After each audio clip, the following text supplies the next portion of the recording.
to the Narrative Podcast with Halsey Allen. The Narrative Podcast is changing the narrative one episode at a time.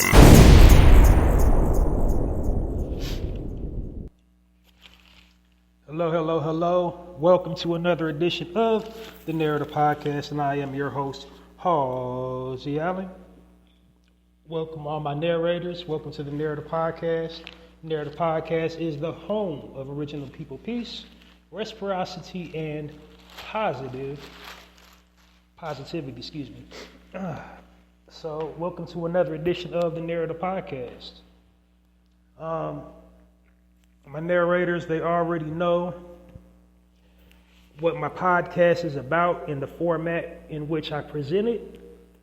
But for those that are unfamiliar with me and my podcast, I'll give you a brief overview of what the Narrative Podcast is all about before diving into the content this evening. And but before that, we just want to kind of embrace a brother going through something. Brother Kel Mitchell, we're sending out love, light, healing energy over this brother right now. He is, has been hospitalized. They didn't say what he was in the hospital for, why he needed the medical attention, but they did say he is responsive and, recovering from whatever it is that he went to the hospital for. And, we're just glad he's all right, but it is absolutely right not to disclose, his personal business, whatever he needed to go to the hospital for. But as fans of his craft and, of his work, we just, send positive vibes that brother's way. And, he's going to return to us and renewed and no worse for wears. So,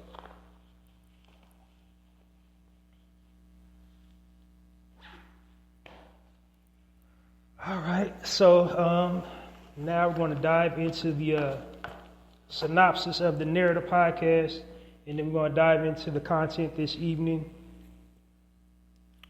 So first, let's start at the top. Tippy, Narrative Podcast. Most appropriate to start with the name, how that concept came about. Well, so I started this podcast around about the time of quarantine, C-19 quarantine, like everybody else. Like everybody else was like podcasting, doing TikToks, whatever, just to pass the time. So I had started this podcast series around back then.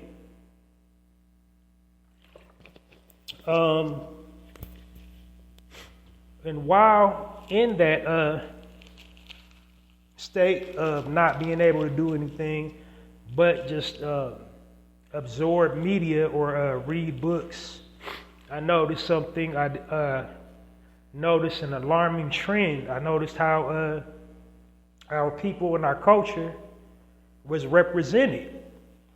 And, it was misrepresented. The media was spinning a false narrative about our people and our culture. So when I kind of, it just stuck in the back of my mind to do something about that. And so that's primarily what I did. I started this podcast to negate the false narrative that the media weaves about our people and our culture. As a matter of fact, that's a perfect segue for my tagline, the Narrative Podcast, changing the narrative one episode at a time. How do I change the narrative? By, the whole tagline is the Narrative Podcast, changing the narrative one episode at a time by destroying negative stereotypes about original people and original culture. How do I destroy the negative stereotypes about original people and original culture? By providing positive frames of reference about original people and original culture. And that's essentially what the Narrative podcast is about in its entirety, is providing the listeners with positive frames of reference about our people and our culture. My mission statement for the Narrative podcast, what I want my listeners to get from my content, if nothing else, I want to spread awareness to specifically my people, but how important it is to responsibly use your digital platforms when sharing information about our people and our culture. Because we're now in the era of, information sharing. Like, we share information online digitally. We're in the digital information age. And that's how businesses collect data. That's how students learn now. This is how the media even knows what types of stories to release about our people and our culture, because they're collecting data online. As a matter of fact, it's kind of sad, but people essentially judge you as an individual based on what type of content, what type of information that you're sharing online. People equate whatever you're sharing online with you as a person. So just imagine what we look like, our people, to people outside of our culture, if we're feeding into these false narratives, these negative stereotypes and stigmas that the mainstream media places over our people and our culture. So, they're deliberately spawning negative stereotypes and stigmas about our people and our culture. So how do we look like embracing the negative stereotypes, like feeding into pimp culture, whore culture, gang culture, all the usual suspects that people outside of our culture associate our culture, our people, and our culture with. Because all the frames of reference they're given about us are negative frames of reference. Typically they don't go to school with this. All they know is just the movies, television, the music, the literature depicting our likenesses, images and likenesses in a negative, stereotypical way. They do this to everybody, but they primarily do it to our people and our culture as a form of psychological warfare. They want us to look at ourselves a certain way and, accept not normal things as normal. They basically want to break down our resistance by desensitizing us to degeneracy, toxicity, and amoral behavior. Like, they want us to embrace it and accept it as normal. So it's just in case, what do you mean by normal? It's not normal to not own your house at a certain age. It's not normal to have nearly every male member in your family currently now, or at one point in their life, have been incarcerated. It's not normal to have to purchase life insurance at birth for your child because the city that you live in, the death toll is so high. That's not normal. It's not normal to go out in public and see somebody get shot down and people just go on about their business as if nothing happened. That's what they want to do to us psychologically. They also want to manipulate the minds of the masses, people outside of our culture. They want to market us a certain way to people outside of our culture so they'll interact with us and treat us a certain way. Specifically, like when immigrants come to our neighborhoods and open storefronts, the only frames of reference they have about our people and our culture is, negative frames of reference, the music, the television, the movies. They don't know any of us. They don't talk to any of us. So when we go to their stores, they treat us like crap. That's what they want to do. They do this to all people, but they especially do that to us. They do it to us the most because they fear us the most. They know their history and they know ours. And their biggest fear that they have is if, we stopped fighting amongst ourselves, start collaborating and working together, that we would do to them what they've done and are doing to our people. That's their biggest fear, but it's an ill-gotten fear because that's not in our people's nature. That's not who we are as a people. We don't have a history of raping. We don't have a history of lying. We don't have a history of claiming things as our own that we stole from other cultures. We don't have a history of changing the narrative.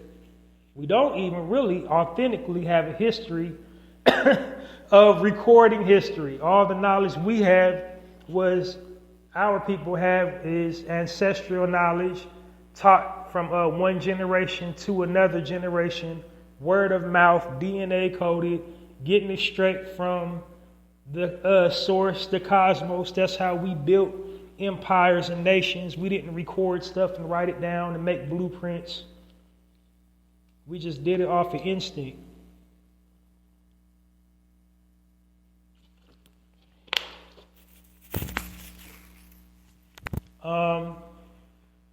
But yeah, next order of business, that's primarily, as I told you, that's one specific reason the media does that. They try to warp and control the minds of the masses. In addition to that, the media is, at the core of it, also a business. And the first rule of business is supply and demand. Meaning, they create products based upon the inherent demand for something. And so if we're ever finding ourselves wondering why is hip-hop has become so stagnated, why our culture is filled and riddled and associated with degeneracy, is because, we've been corralled and programmed by the media to create the need for the degeneracy. Meaning, these Fortune 500 media companies are, collecting their data online, doing their statistical research, R&D departments, you know what I'm saying? Compiling their figures based on, what we're posting online, what we're clicking on, what we're liking, what we're circulating online. So, in a sense, we're kind of doing it to ourselves by participating in the degeneracy. But, which brings me to my next point. This is why I call my target audience my narrators. because, it's a double-edged sword with that. So while they do generate, these degenerate types of images about us and low-level, low-energy likenesses of us, there is a silver lining. We can kind of reclaim our power simply by being more selective of telling, or air quotes, narrating our stories online. What do I mean by that? Kind of do online what I'm doing here on this platform. Share positive frames of reference about our people and our culture. That is my, underlining point, my mission statement, what I'm trying to encourage my listeners to do and bring awareness to of why it's so important to do it, is to share positive frames of reference about our people and our culture. And what do I mean by positive frames of reference?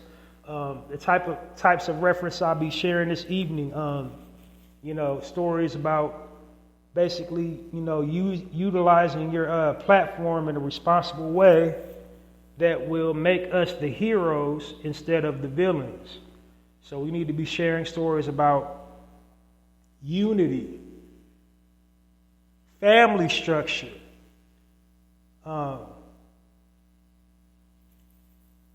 economic empowerment, academics, excelling academically, excellent, stories of excellence, stories about people, overcoming in the face of adversity.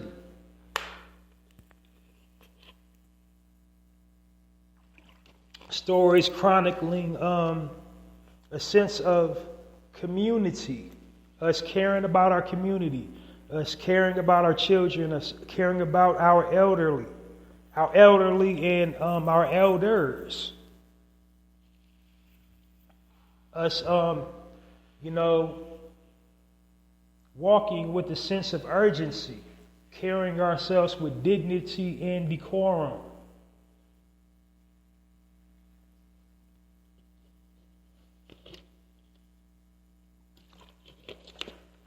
Us loving each other and us loving ourselves. That's what I want to encourage people to do on the Narrative Podcast. And, that's my kind of mission statement, is bringing awareness to have people engage in that type of content. So we can kind of shift the narrative, if you will, or change the narrative simply just by, one post at a time, just post something positive throughout the day. It doesn't necessarily have to be about a celebrity. It can be people, it could be, your accomplishments, somebody in your family's accomplishments, somebody in your neighborhood's accomplishments, doing something positive. Advertising somebody's business.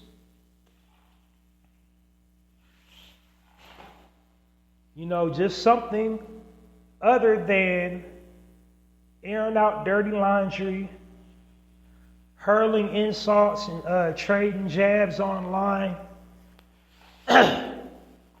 throwing each other under the bus. We need to be doing the opposite of that on our own, timelines.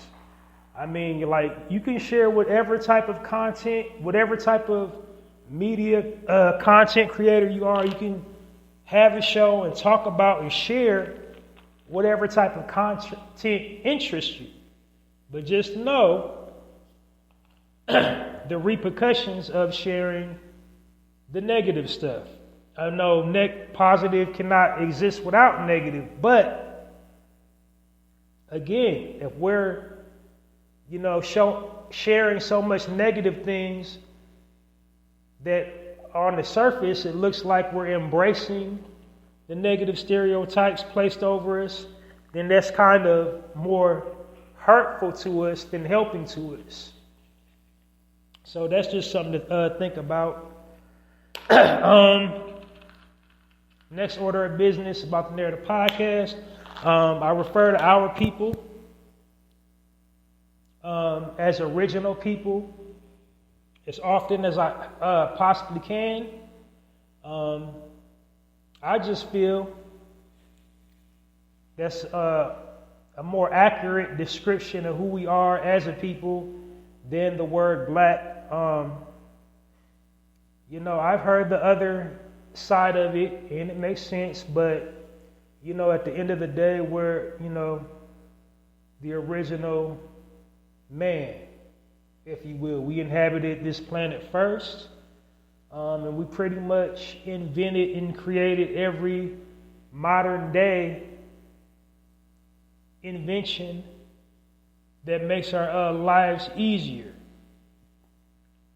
If you trace the origins of it, it usually points back to us. Like, think of any type of invention you want.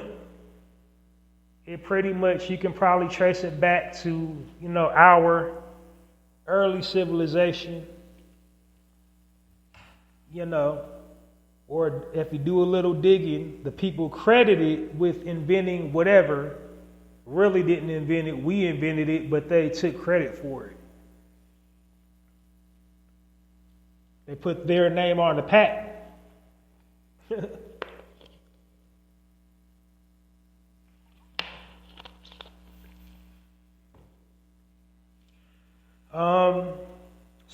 In addition to that, I also just think, referring to ourselves also unifies us as a people, because there are so many different types of us, hailing from so many different land masses, speaking different languages, cultural upbringings, just all kinds of differences. But the one thing we all have in common is that we was here first, and we can all trace our lineage back to the origin part of all mankind. No matter where you're at in the world, we can all trace our lineage back to where it all started. And that's why I try to refer to our people as original people here on the Narrator podcast, especially our people here in the Americas. Because we was originally here first, originally indigenously here first. So while slavery was a very real thing, very brutal, very barbarous, not all of us came here on slave boats. The vast majority of us was already located here in the Americas. But they inadvertently called another group of people natives, and they ended up getting all the perks and benefits that came with that. Later on got, who now has casinos and,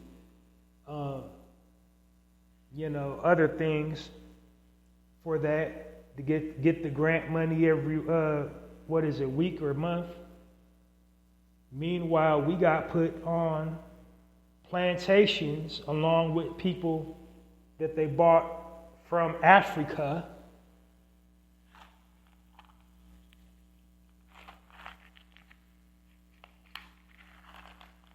But I try to refer to our people as original people as often as possible. I'm not telling people to not refer to themselves as black. If you feel more comfortable referring to yourself as black, fine. I'm not, this isn't a space to argue and debate. I don't do that. I respect your mind, respect mine. On my podcast, I refer to our people as original people.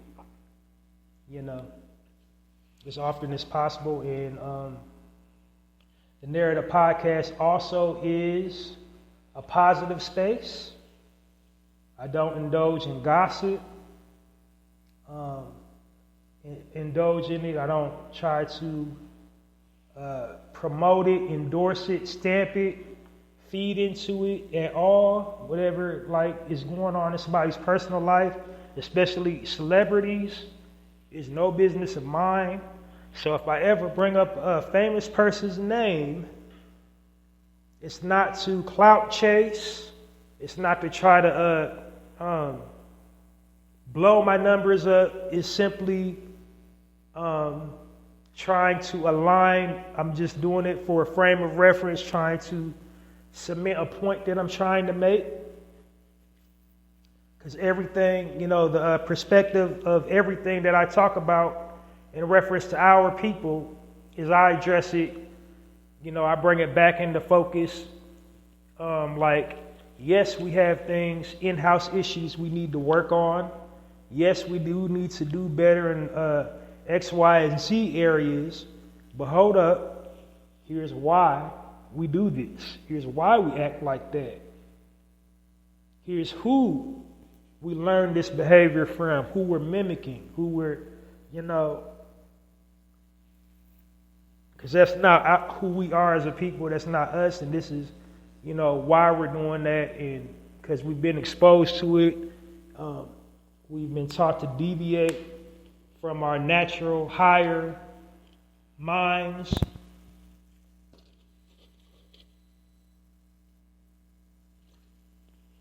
So that's the perspective that I focus the lens through with our issues or, anything that concerns us. My podcast for anybody to listen to, no matter what walk of life you come from, your origin, your nationality, your ethnicity, but just know all the content, my target focal audience is my people. Original people. Like anybody's free to listen to it, but my demographic for the Narrator podcast is my people. Like, not trying to exclude anybody, definitely not trying to say we're superior to anyone. I'm just saying, all the content on this platform is about original people. So, if you're outside the bubble on that, you can view it as a positive. You can enlighten yourself and unlearn what you've learned about us because it's all negative. So you can absorb the true knowledge about who we are as a people and, change the world with that. Change the way you view things about our people and our culture based on the content that I'm presenting on the Narrator podcast.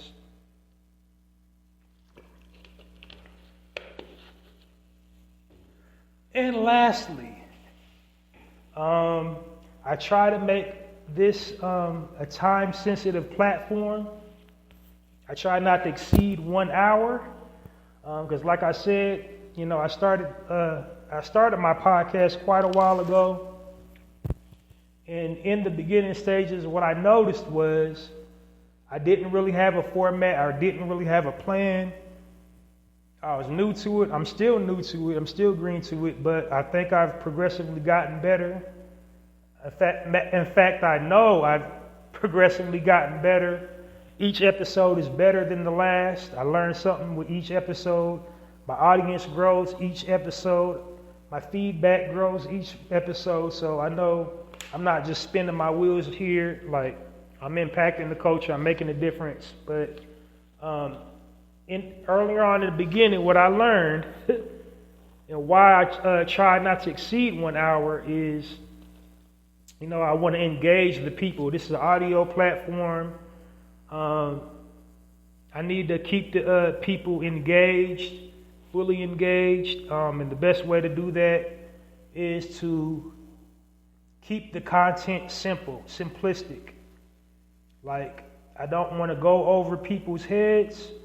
I also don't want to dumb myself down. I want to be right there in the middle pocket. But the best way to do that is make it short and sweet, keep it brief and to the point. And that's what I try to do here on the Narrator podcast, and just pack it up nice and neat for you and make the content as digestible as possible.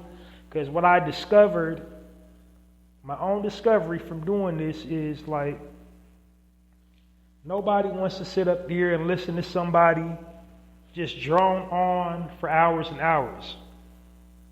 Because you can't see my face. It's an audio platform. So the best way to keep you engaged, entertained, and looking forward to the next one is to keep it short and sweet. And so that's what I try to do here on the Narrator podcast, is keep it short, sweet, and to the point. Try to, I do accommodate all people. So like whatever intellectual plane you're on, I got something for you. So like from the highest like plane to, everybody in between, we're locked in. So short, sweet, brief, and to the point. I think I've covered all my bases. Now, I do have two formats. This is a weekday broadcast of the Narrator podcast, and I'm broadcasting live right now. I do this just during the weekday. I do these lives during the weekday to, again, just to reiterate, share positive frames of reference about our people and culture. And I do this via news articles because, we're constantly being bombarded with negativity all day long in the news, in our music, in literature. Just everything coming at us is all negative. And so, yes, as an individual, you got to kind of be selective about what you focus on, but it's hard to do that when the media is constantly pushing negativity in the front, constantly shoving degeneracy in your face 24/7. You don't ever get a break from it. You can't unsee it. You can't unhear it. So it's very difficult to do that. Like, it's easy. It's real, passive and dismissive. Just like, oh, you just have to keep a positive state of mind. You just have to be optimistic and see the glass is half full. It's like, bro, the powers that be, when they gave us this refreshment to nourish ourselves, they put it in a filthy glass, and that glass is so filthy you can't even see what they poured in it. So don't come to us talking about just like look at the glass as half full, because they've made it impossible to do that. So that's essentially what my lives are all about, is I'm sharing positive frames of reference about our people and our culture via news articles. I also, at the end of it, after I'm done with the news articles, I deliver commentary on current events, that whatever's happening on in the world, or things happening specifically within our community. I cover that. And the reason why I do the commentary is, if history hasn't taught us anything, it's taught us this. If you don't tell your own story will be told for you. So when I'm sharing my commentary, again, if I say a famous person's name, a celebrity, it's not to bash them, it's not to berate them, it's not to scrutinize them. This is just, I'm unpacking whatever transpired through our lens, because the media goes out of their way to have us looking and sounding all types of crazy. So when I do my commentary, I'm just, putting it I'm just putting whatever happened in perspective, from our lens, not theirs. And so in that instance, I would be controlling the narrative rather than just, allowing them to take and run with the narrative and take it in a whole different direction and making it worse than what it really was.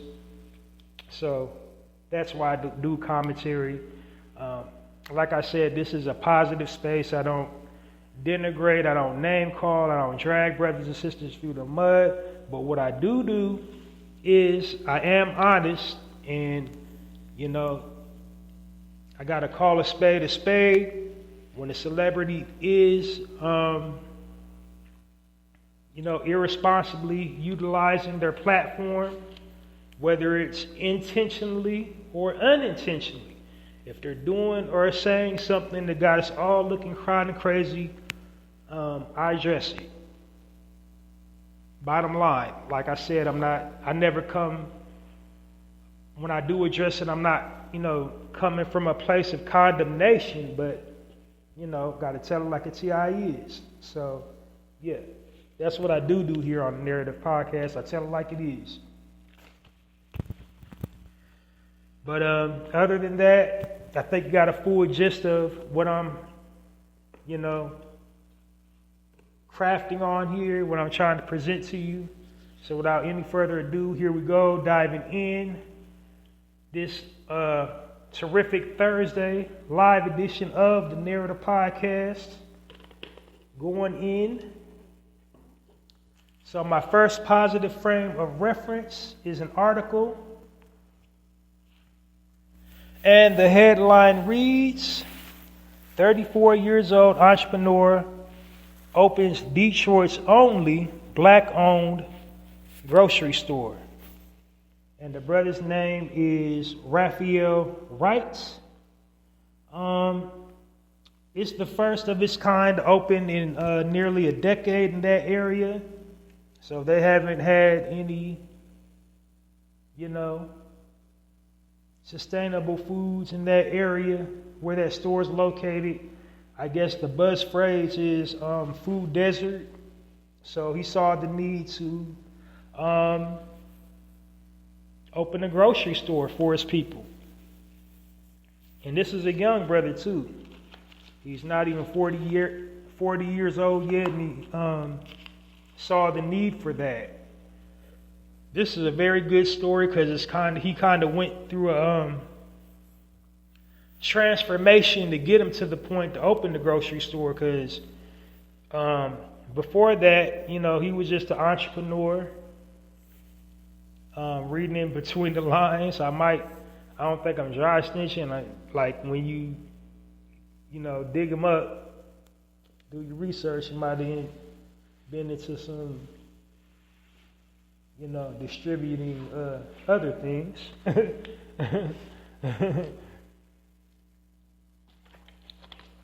But so yeah, his journey really didn't start out super positive. He was self-motivated, meaning motivated only for himself to make acquire as much money, amass as much wealth as he possibly can, doing entrepreneurial endeavors. So basically, the only thing in that time frame that mattered to him was getting money, buying really expensive clothes, really expensive jewelry.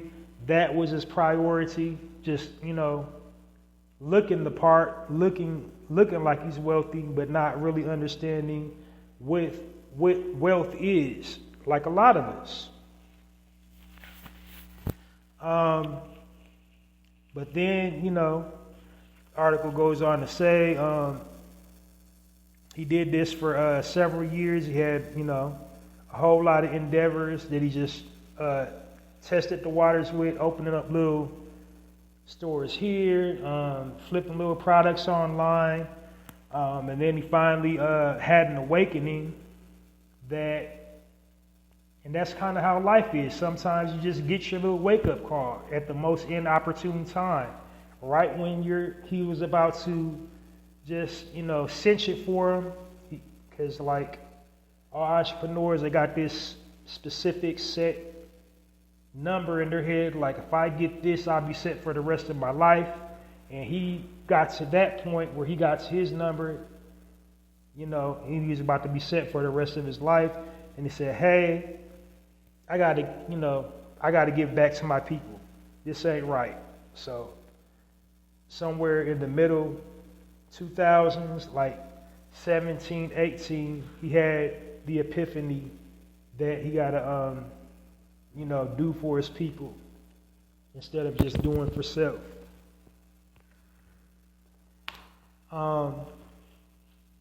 So in that,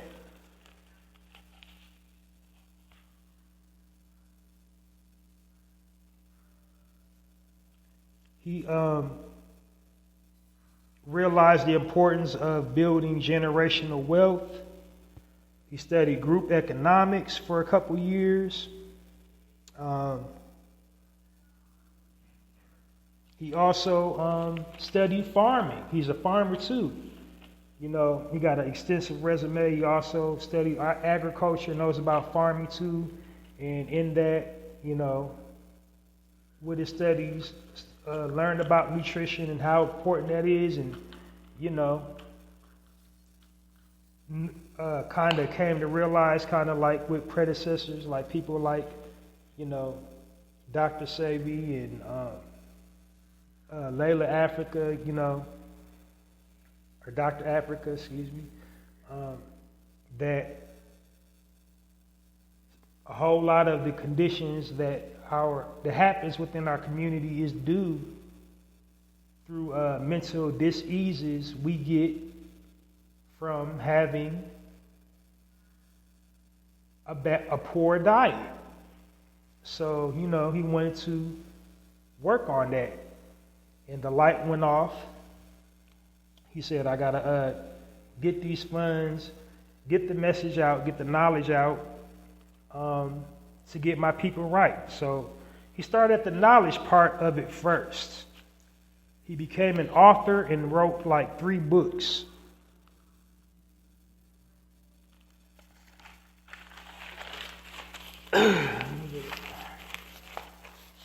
Excuse me, getting my notes together. He launched his, but before he wrote his own books, he actually launched his own digital media platform so he can distribute knowledge and get people to network. The focus was mainly on music, hip hop,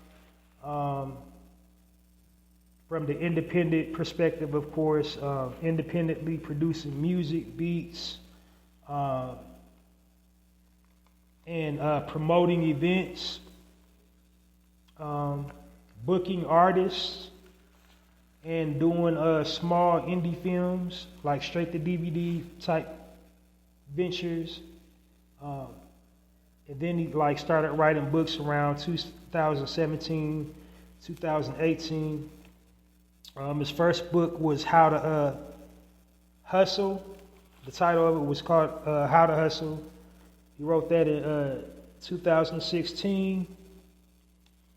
And then he wrote a book simply titled Wealth in 2017. And then 2019,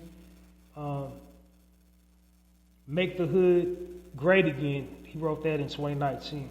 So that was, you know, his book tour journey. And after 2019, that's when he began to crowdfund for the grocery store. So we started, you know, doing crowdfunding. What is it called? Trying to think. What is it called? Where you ask for the money? You know, the one where you're asking for a donation.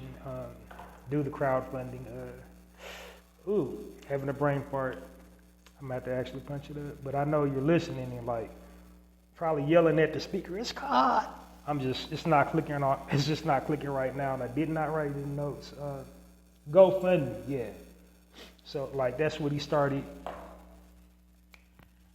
He started his own GoFundMe to acquire most of the funds to do his grocery store, and the rest of the funds that he got was from all his other independent endeavors he did with the digital media company. And so that's how the grocery store was born. Did I say the name of it actually?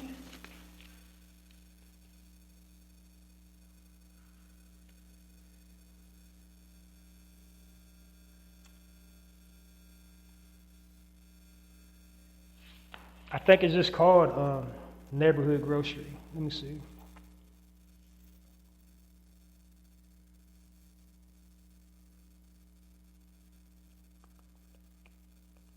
try to have my notes organized, but I don't know. Sometimes I'll just be really just like on autopilot when I'm taking my notes. And yeah, not making excuses, I'm just telling you. All right, let's see.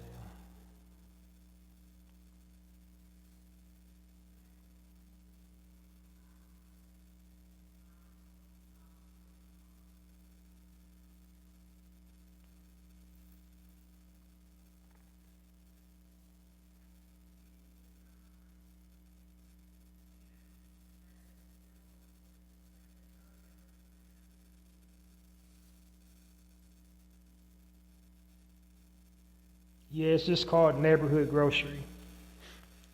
So yeah, I don't know. I write kind of big. I think I just had to squeeze it in the margin. But it's called neighborhood grocery. So if you're ever in Detroit, Michigan, go hit it up. Support that brother. When you support brothers like that, you support our community, us, the future generations. So join me into putting our hands together and giving a warm narrative podcast for Raphael Wright and Neighborhood Grocery.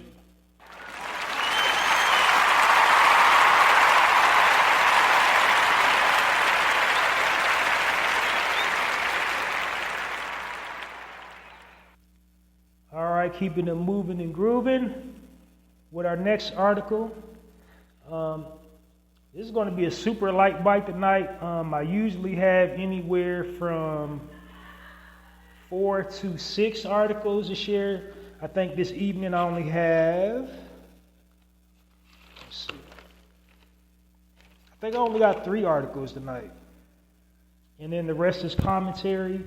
And then after the commentary, I will leave you to enjoy the rest of your evening.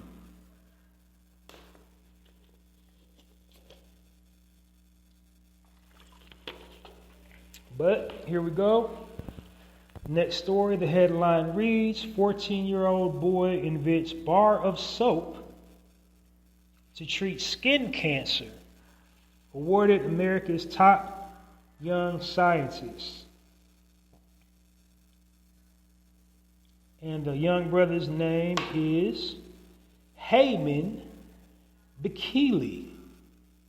And this brother is Etherean. If you didn't know, you couldn't tell by the name. He is Etherean, but he's currently residing in the state of Virginia.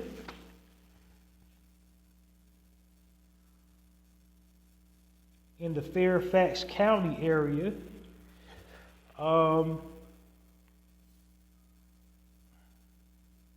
He entered a science competition, annual science competition sponsored by 3M. If you never heard of 3M, they're most famous for Scotch tape. But they sponsor something with young inventors. They host an annual contest for fifth graders. They enter the contest I think they cap it off at 8th grade, but grade school and middle school students.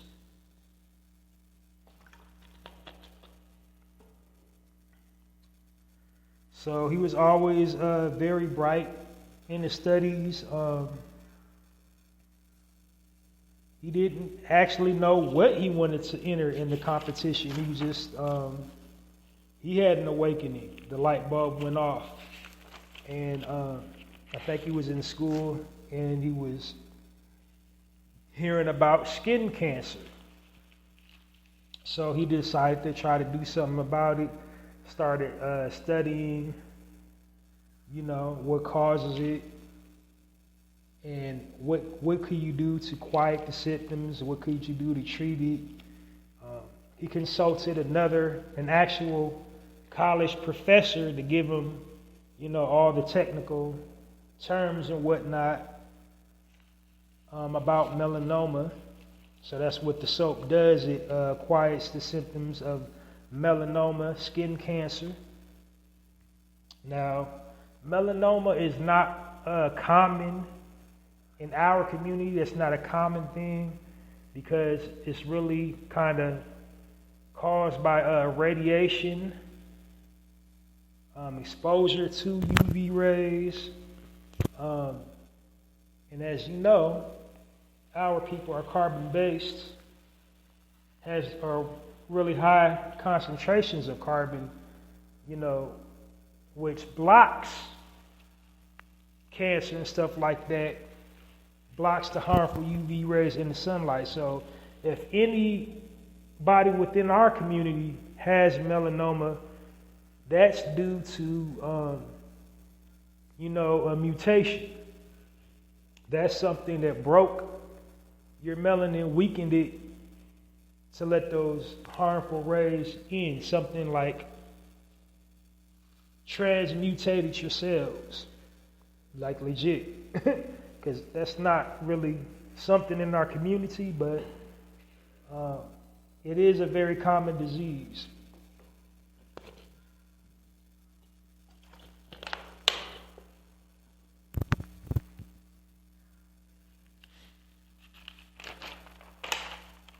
I would have took more detailed notes on it. Not gonna lie, it was just really over my head. I read it, reread it, and I'm like, I still don't get how his soap works.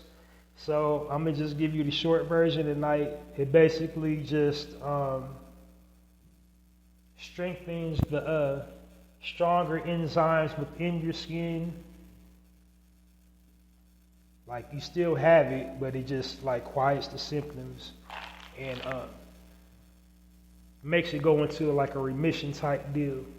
So it doesn't cure it. Now the article is kind of misleading. It says he got the cure for it. The soap is not the cure. So people with melanoma don't think you're gonna go get a bar of this young man's, product and think you're going to just like take a shower and you don't have melanoma no more. No, it quiets the symptoms. It reverses it if you catch it early enough. Now the soap will reverse it if it's caught in its early stages. But if you've had it for if you're at stage 2 or 3 or 4 of the melanoma, it's just going to quiet the symptoms. So I don't want it to get misconstrued. But it's still an amazing feat. At that age, he's getting all kinds of offers for colleges. For that particular contest, I think he won over 10,000, close to 30.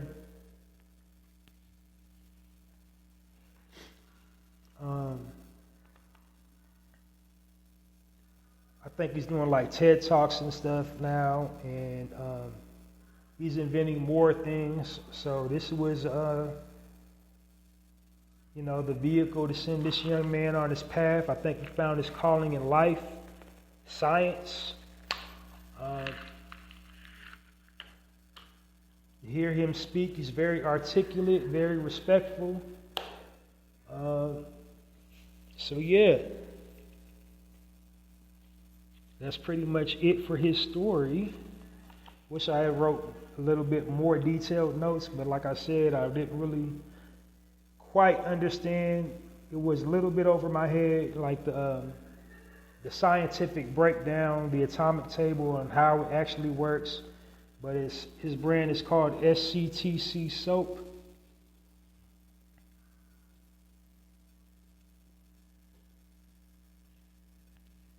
And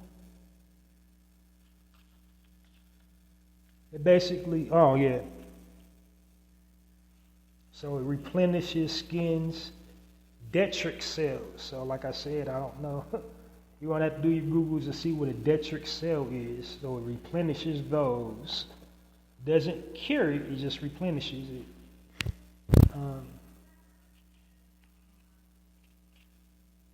The bars of soap are under 10. They're about $6.50 a bar.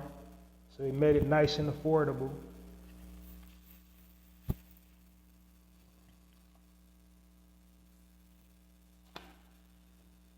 And that's it. That's all I got for it. No, it's $8.50 a bar, excuse me.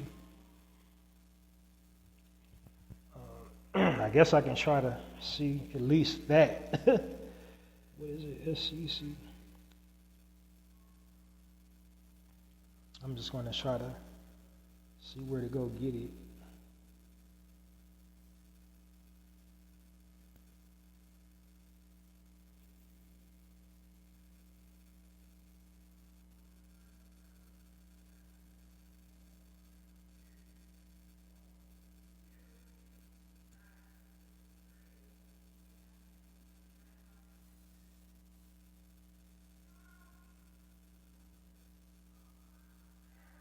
I'm still here. Sorry for the uncomfortable long pause, so don't give up on me.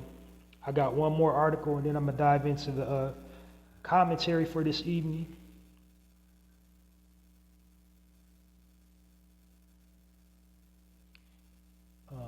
So Deborah Isabel was his mentor during his process.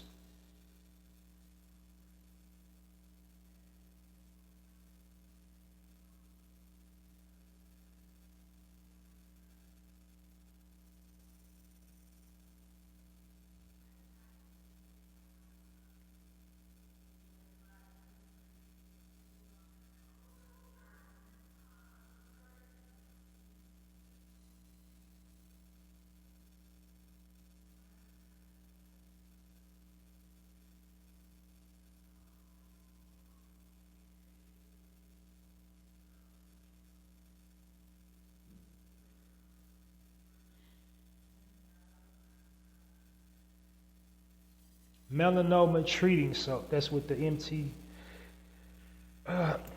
what the acronyms of the soap stands for.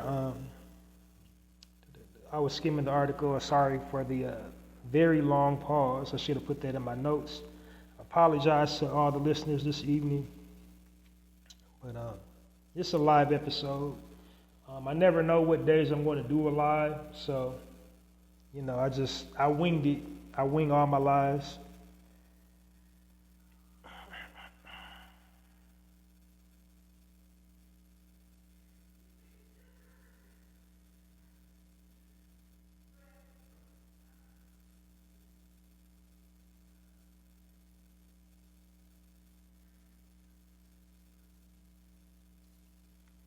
So he came up with the soap. He was like just testing different theories. He actually made a software computer program combining, cross-referencing, what will work on the molecular level of it, like what components would affect that disease.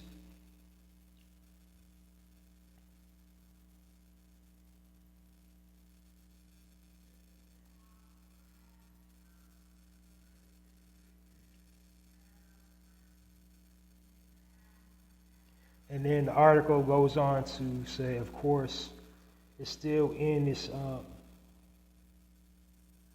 testing phases, so he's still tweaking the recipe.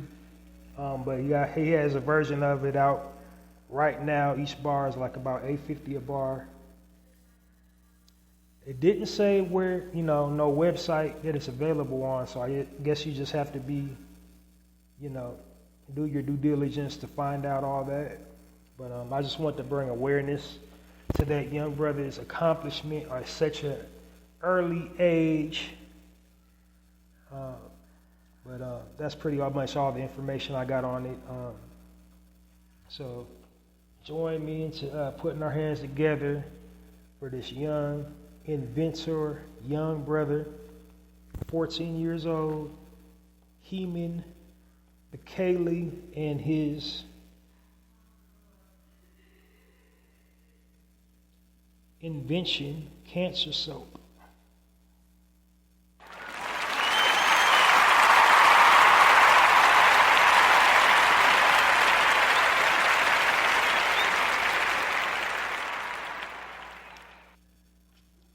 All right, here we go. This is the very last article for this evening. And this is a especially good one because this is really uplifting, motivational type story. Just goes to show you not to give up on your dreams and don't let your current situation be your final destination, or however the saying goes. So the headline reads, 6 sisters pursue nursing school together after experiencing homelessness for nearly a decade. So, this is a story about the offspring of Yannette and David Lawrence. They are New York residents, New York natives in the borough of Queens. And their 6 daughters, Alexandra, Lauren, Gabriella, Natalia, Dominique, and Danielle. So it started in 2013. Their parents lost their home. The article didn't say how they lost their home, but it's New York City. If you know anything about New York, cost of living expenses is super high to be a homeowner. So like, yeah, you know, it could happen. So basically, after, you know, their parents lost their home, they stayed with a plethora of relatives, you know, just alternating his side of the family, her side of the family, going from home to home for like close to a decade.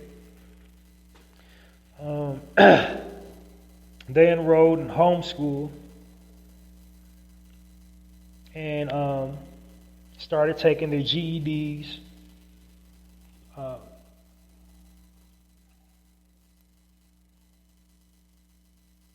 Some of them, because like it was 6 sisters, it didn't say who, you know, graduated traditionally and who just, you know, opted to get the GED. But yeah.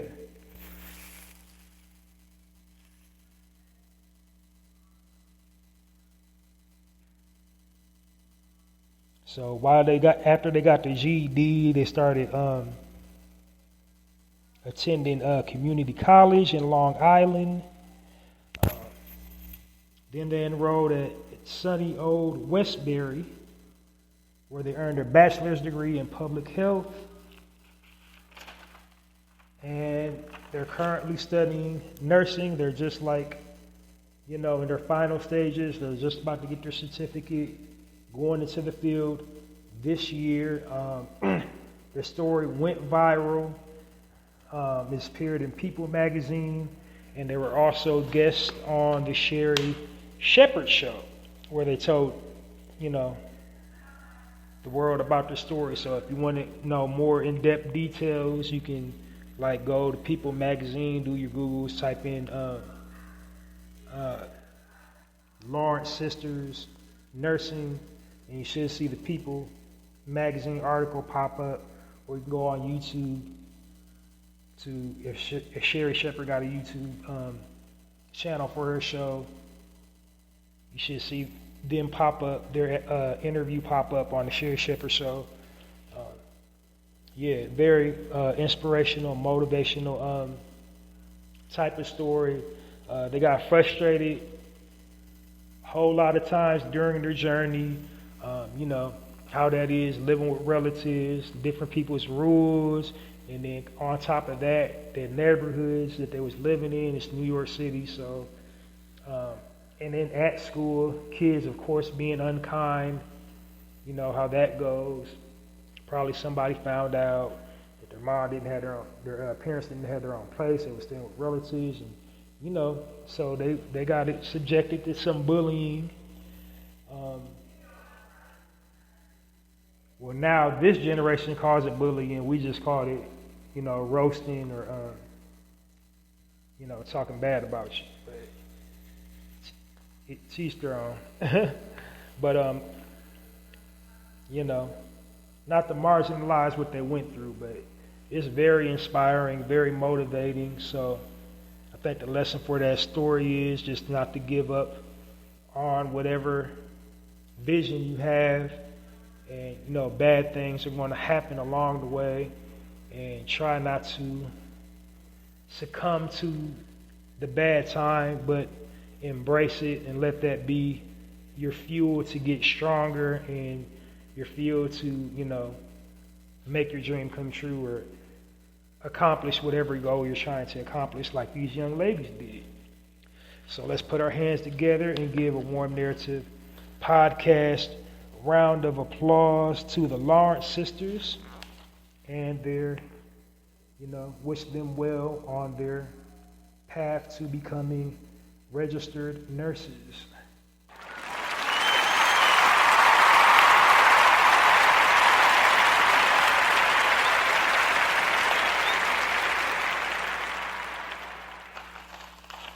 All right, so here we are. We are at the summit of the Narrative Podcast. This is my commentary section. I call it Speaking Points of the Day, or Speaking Point of the Day. I got 3 things that I want to touch on.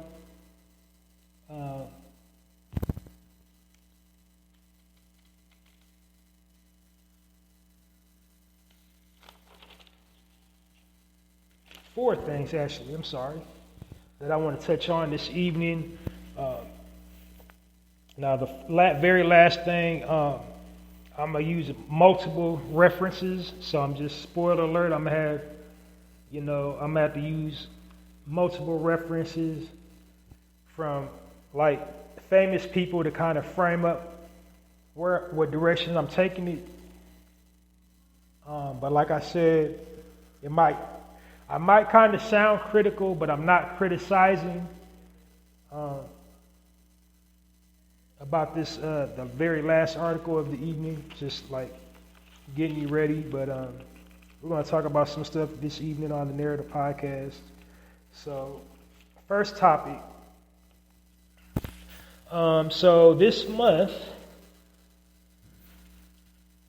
leaders, GOP, Senate, all that, they're threatening another government shutdown. Like we just said that, like I literally just went over this in October. They was talking about it doing it in October. So did I or did I not? If you are a Narrative Podcast, regular listener, didn't I in the months of summer, probably like late June, late July, predict another government shutdown? So we're going to do it again. Just get ready for it. A government shutdown is imminent. We're going to go do another quarantine again. So you need to be stocking up on your non-perishable food items,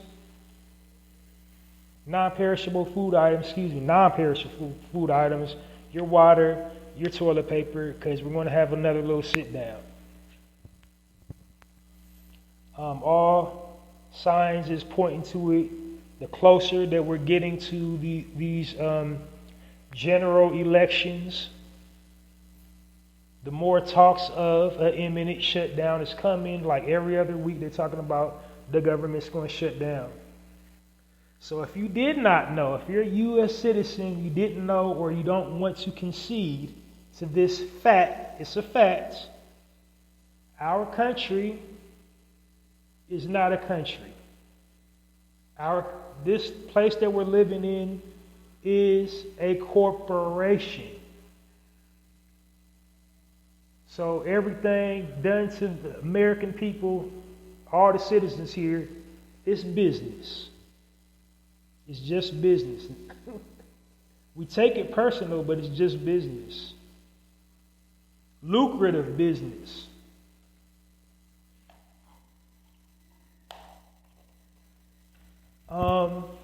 People amassed a lot of wealth during the quarantine lockdown. primarily because there wasn't nothing to spend your money on. Everything, all the businesses was shut down. So like you couldn't go outside, had a curfew. So all you can do is just stay at home, stack your money up. If you was, if you was fortunate enough to where your job wasn't affected, you still had your job. And for those that didn't, we had the emergency unemployment. But e-commerce was still occurring. And something alarming happened. These Fortune 500 company owners, what they discovered was people was actually doing their job. Like in these big insurance companies and got all these departments, like productivity actually went up in the quarantine. Sales actually went up for things that's kind of hit and miss all year round, like sundries.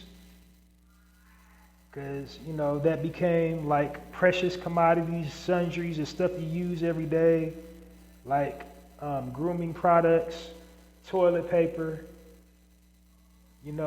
That was valuable, extremely valuable. Food, certain foods that don't sell, year round is like moderately priced. All of a sudden, like, the sales of that went through the roof. So this whole time, all this is going on, the powers that be is sitting around the big table, wondering how to capitalize in our capitalistic society the advantages that time frame gave the country. Because to them, we're not people, we're just, we're intellectual property. This is a big, giant monopoly board. It's not a country. It doesn't matter if they're Democrat, Republican, conservative, liberal, you know what I'm trying to say. Liberal, left wing, right wing, independent party, whatever. Grassroots, it all boils down to money. So that's what the big hullabaloo is about, money.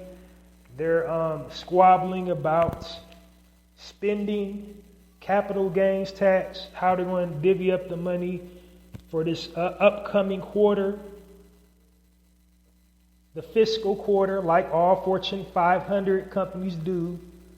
Now, when you're working for somebody, you know how the business is doing by the fiscal quarter. They either increase productivity or they have to start skimming fat at the top.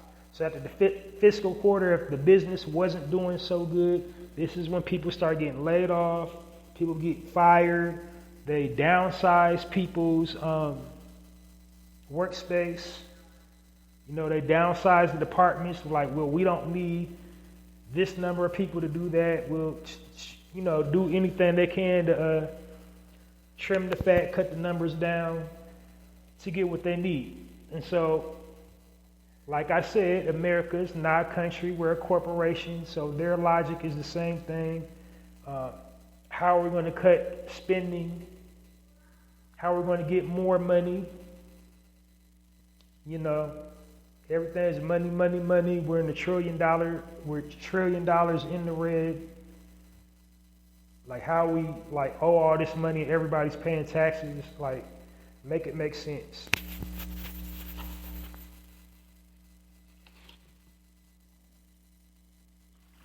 But I digress. But even Stevie Wonder can see, where this is headed. Like, we're going to have another little sit down. Now, and that's,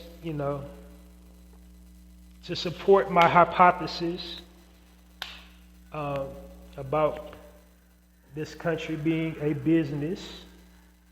Businesses, they crunch the numbers, they do their, analytical data and all that. And what they assessed is, we are going to do it, but it's not going to be like last time. Because when it happened last time, there was some factors that they didn't calculate. They didn't calculate on the George Floyd. They didn't put that into their equation. They didn't put Ahmaud Arbery into their equation. They didn't put Breonna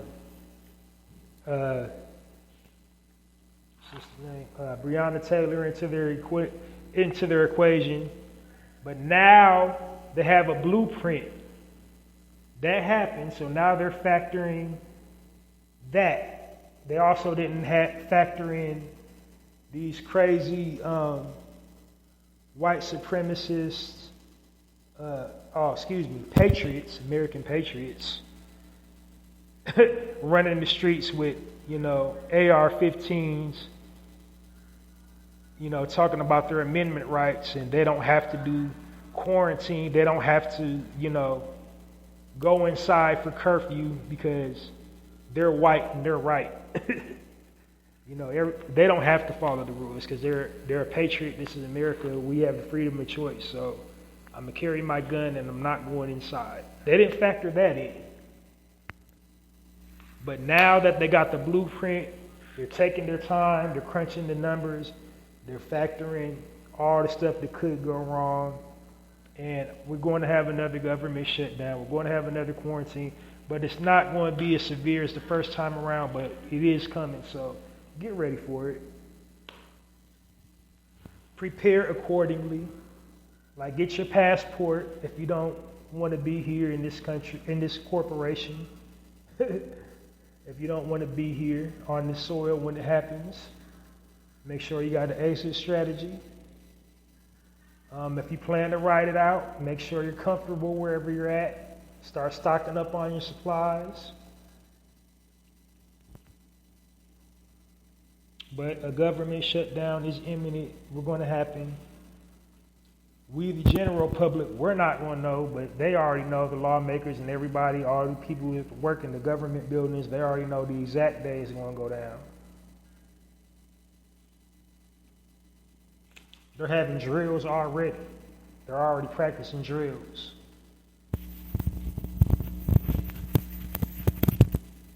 Trust and believe that.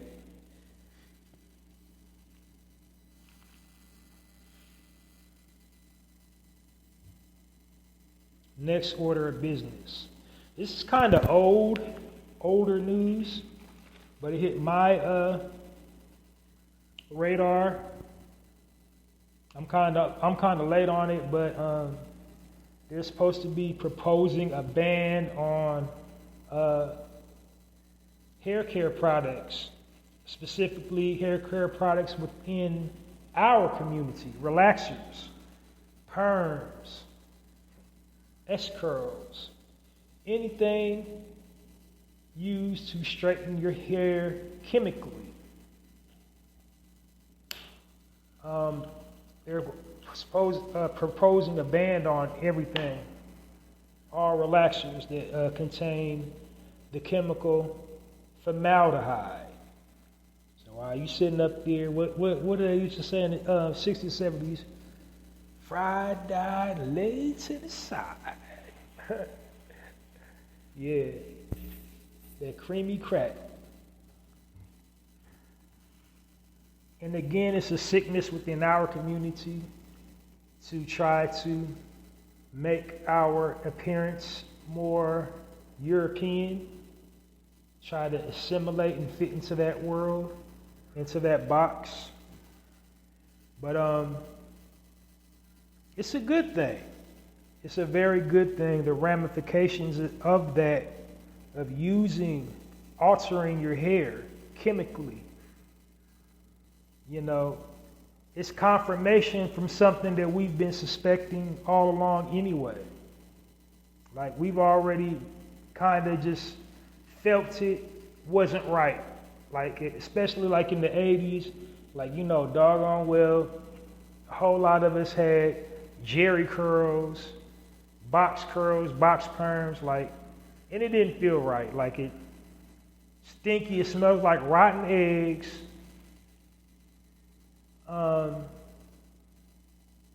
But, you know,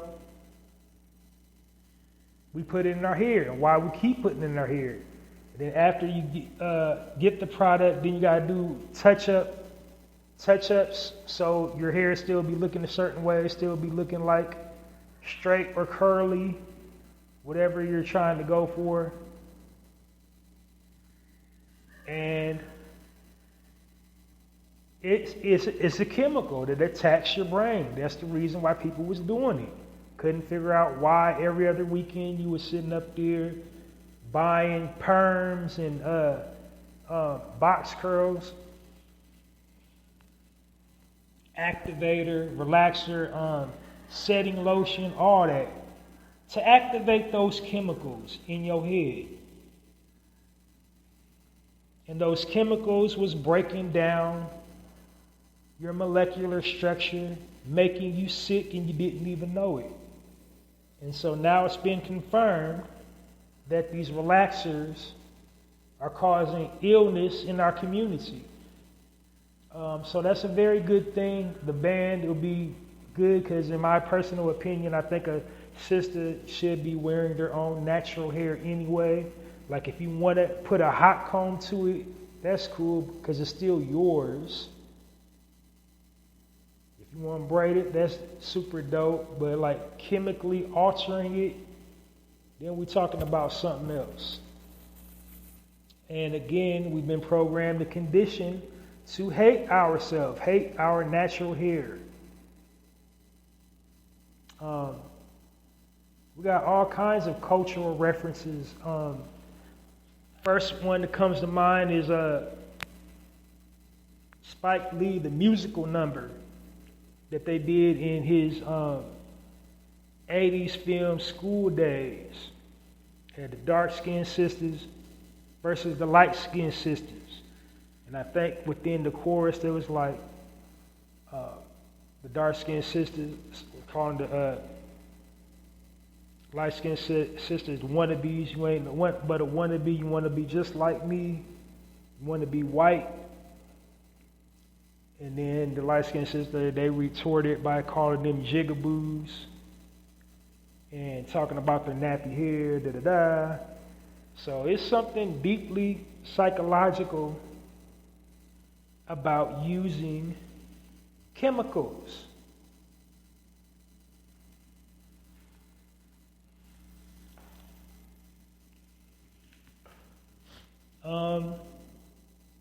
Yeah.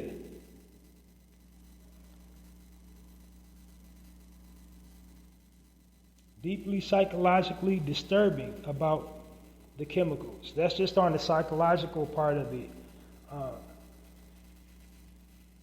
The chemical part of it, the types of side effects that was found chemically, how it's chemically altering us, was like they did a research study that was from the National Institute of Environmental Health Resources.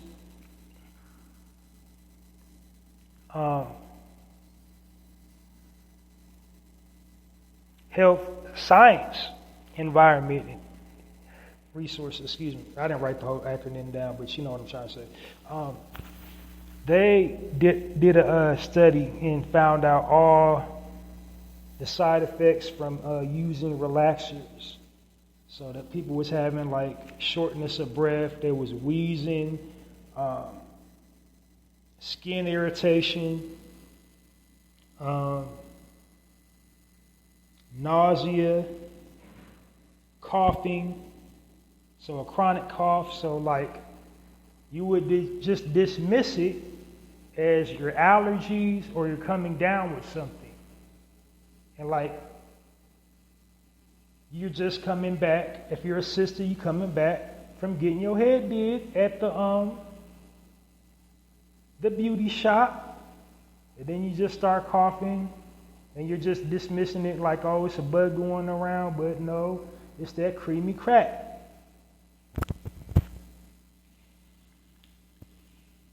So that would be very good for the whole,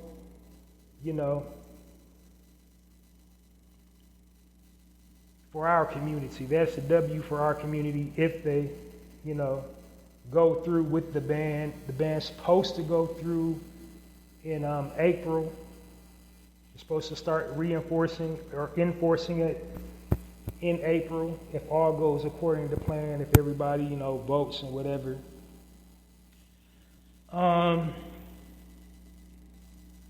Sidebar, I would just wish they would take that same intensity to ban chemicals they're putting in our food. That's your hair. That's optional. You don't have to have a perm. You have to eat. Because why in our country is our food banned in other countries?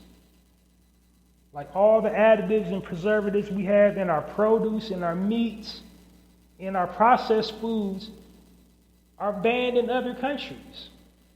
They're banned in 8 other countries. Like they can't be sold. That's crazy. But we're going to ban hair relaxer. I'm glad they're banning it, but you would think the emphasis would be more on the food.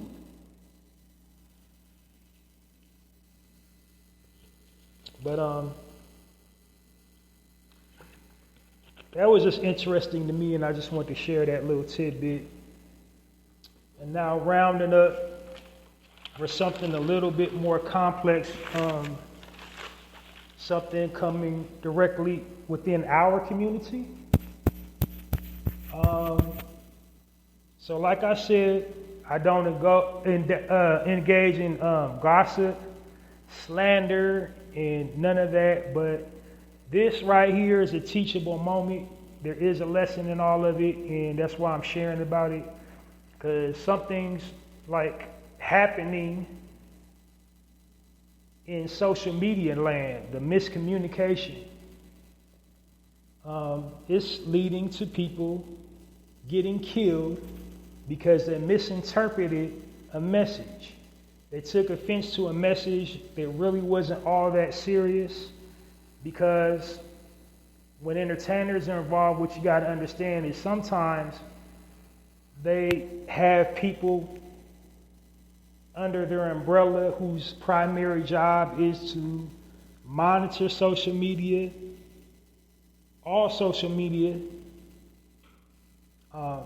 monitor and run their social media outlets and their platforms, entertainers. And this, they intentionally cause friction or beef with entertainers, especially in the hip hop genre. So basically, a flare-up happened a few days ago. I don't think it's a whole week old yet. Something happened between Rick Ross and Christian rapper by the name of D1. And so D1, on his, I think he did like a Instagram live. And if you don't know who D1 is, just look him up. He's a Christian rapper slash activist slash, he's a whole lot of slashes. He wears a lot of hats. Talented, well-spoken brother, high on morals. He's definitely what the culture needs.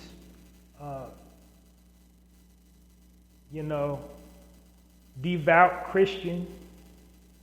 So I believe he's really strongly, firmly rooted in his faith. I don't think he's putting on airs for the camera. I believe he, believes in Christianity, and he walks that walk and he talks that talk.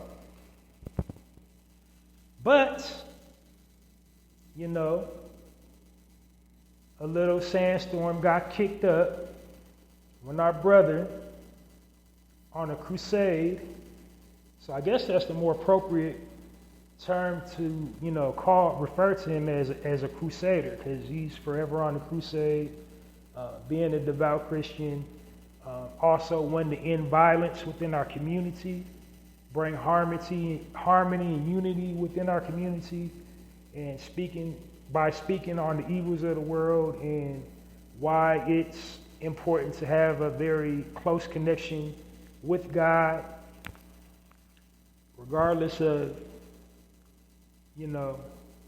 what you perceive as God, whether you want to call God Jesus, Jehovah, Yahweh, Allah, Buddha, Source, Gaia, whatever you perceive God as, to have a strong connection and be, subservient to the will of God. That's his message, but he primarily focuses on it through the Christian lens, so Christian values. And I commend him for that, standing on business about that. There's a lot of people, they say they're about something, but then they code switch. They get around another group of people, and then they try to act ashamed of what they said they was. So over here, you said you was a Muslim and you hanging out with the Muslims, but then when you go to the nightclub, you're not a Muslim no more.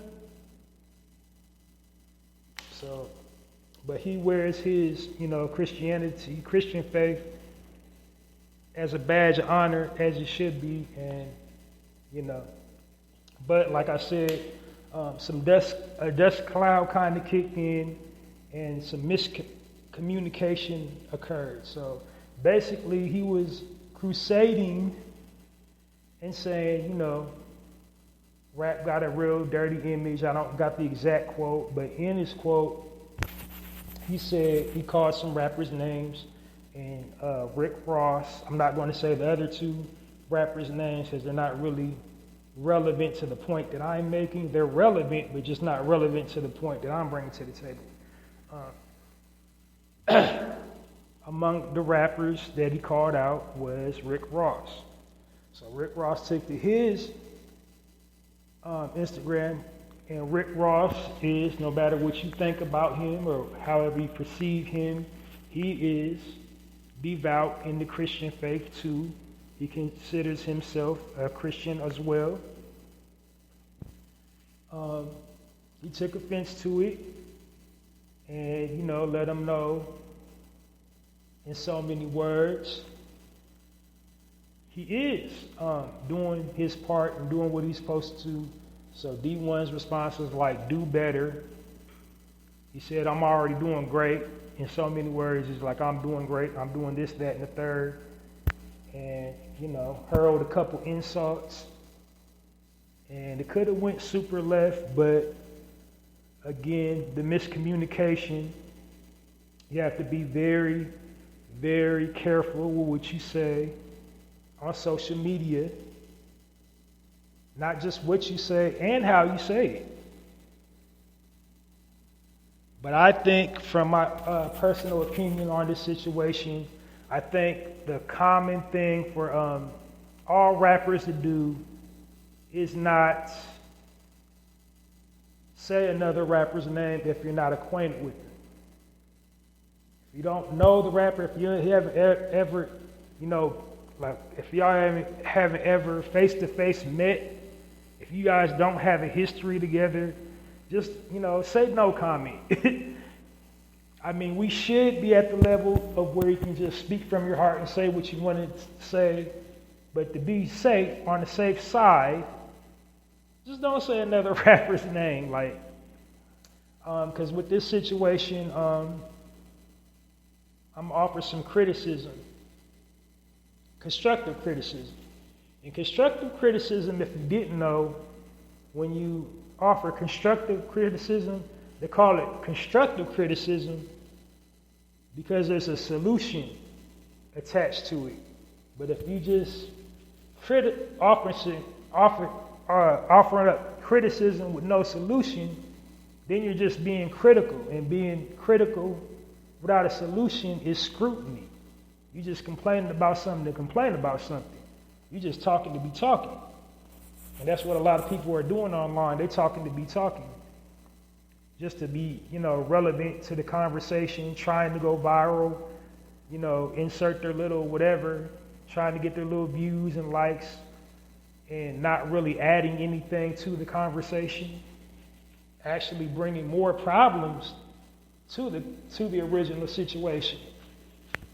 But in this particular, I'm gonna start with Brother Rose, and then I'm gonna work on down to D1, and then I'm gonna stitch something else into that happened in the world of hip hop, and I'm gonna give out some references to just some cultural references on this situation, so that something like this won't happen again. Because these are two dynamic gentlemen, both, activists doing for the community, and they're all needed. They're both needed. They're doing pretty good separated, but together, if they collaborated together, that would be, awesome for the community. That would be, I think that would be like a really good team. But anyway, Brother Rose first. So constructive criticism, a couple things. Start with an old saying. First old saying is, hit dogs, don't holler. Meaning, nothing can hurt you if you don't give it validity. And the only thing that usually hurts people is the truth. Like they say, the truth hurts. So if it wasn't true, he should have did like the other two gentlemen who he referenced, who D1 referenced. They didn't even respond to his post. They didn't make a response video. Now, we're not robots. We do have these things called emotions. I'm not saying suppress your emotion, but I'm saying use a little bit discernment, more discernment, be, out in these streets, navigating emotionally intelligently, from an emotional intelligence standpoint, not reacting off emotion for somebody saying your name, for something you perceive to be in a negative way.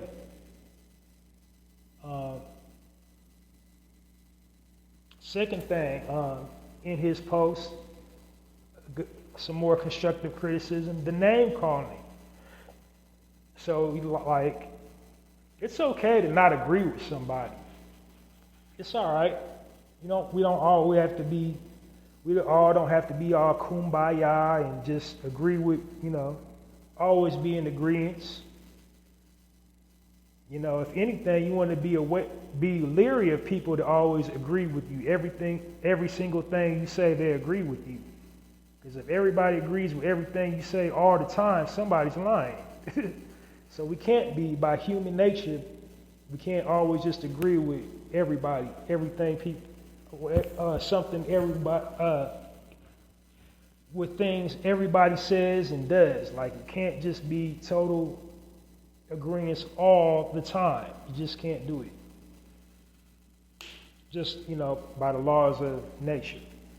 But in that, you probably should, I would say, the constructive criticism, he called him some choice names, he said some stuff, some derogatory stuff, told him to take the basket off his head. He said it's like, I guess he was trying to say his dreads looked like a basket, and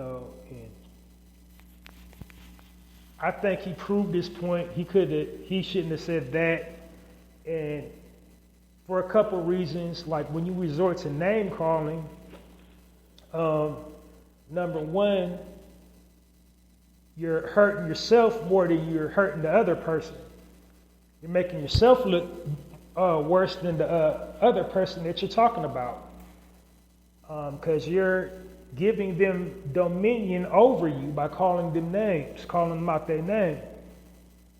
Like, you're literally letting them live rent-free in your head.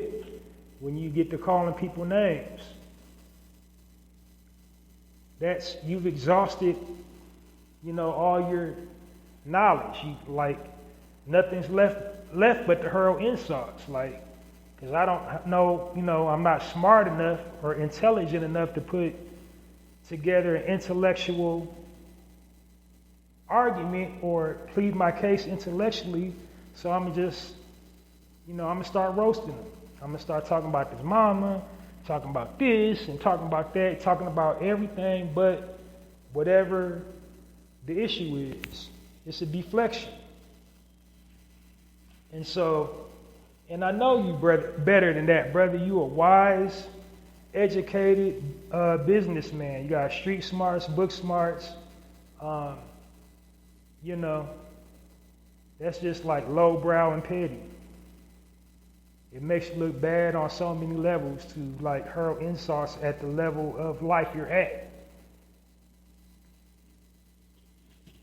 And that's all my critiquing for my brother, Rick Ross, and now for the solutions for it, instead of calling names, refrain from calling the names, because like I said, because it's petty, and it makes you look bad, it makes you look worse than the person that you're actually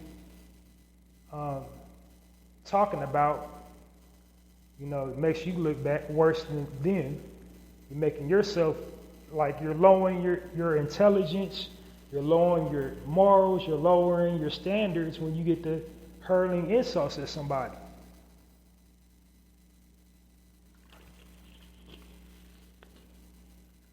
Now, like I said, I know there's some people that cross the line and irritate you and work your nerves. And that's all right to acknowledge that, but the name calling, nah. 2, you got to try to get an understanding before responding to anything online. At your level, you should really have a publicist or, somebody, a PR person to address it, because that's how to avoid petty, frivolous lawsuits. Because he could have went that route, He could have. But he didn't. But he could have, because you're slandering his name, you're talking about him. These days, everybody's so soft. Everybody wants to claim mental abuse now. That's everybody's go-to. If somebody talks about you, it's not roasting anymore, it's bullying. So that's the era we live in. It's bullying if somebody roasts you. Oh, they were bullying me. And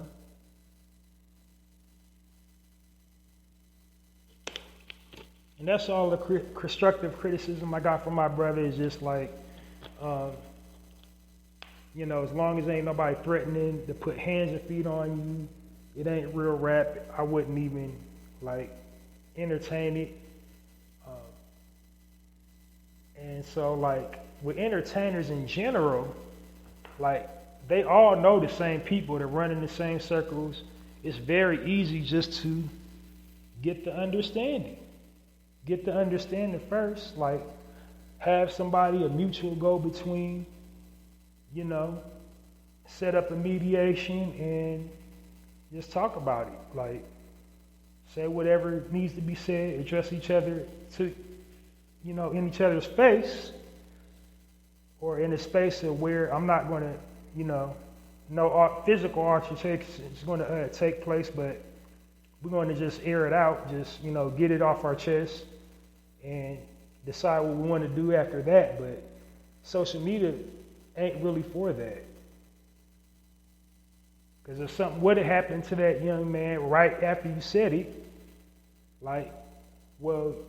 he said it. Rick Ross sent his people to hurt him because he was threatening his life online.